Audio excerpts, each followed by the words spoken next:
thought we had decided not to meet anymore. The comment forced its way into the conversation like an elk wandering into the middle of a pack of wolves.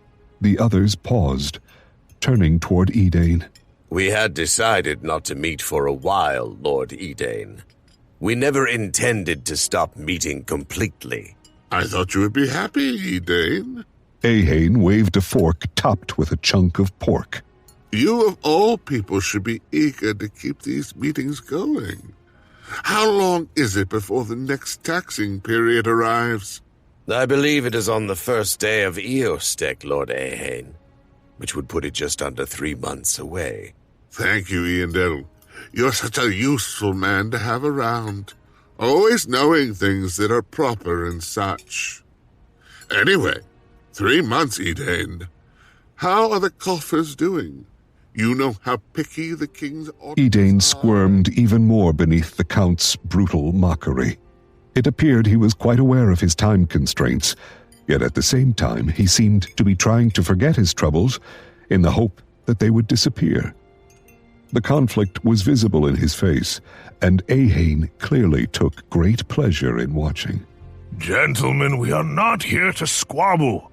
Remember that we all have much to gain from reform, including stability for our country and freedom for our people. The good Baron does bring up a valid concern, however.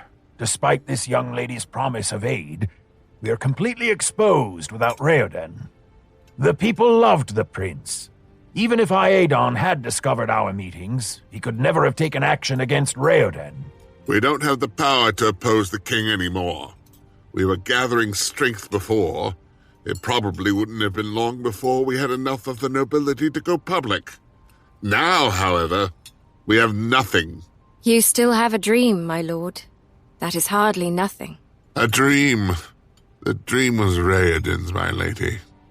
We were just along to see where he took us. I can't believe that, Lord Ahane. Perhaps Her Highness will tell us what that dream is.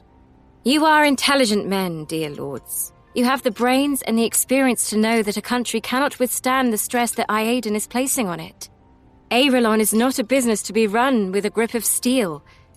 It is much more than its production minus its costs. The dream, my lord, is an Aerolon whose people work with her king instead of against him. A fine observation, Princess.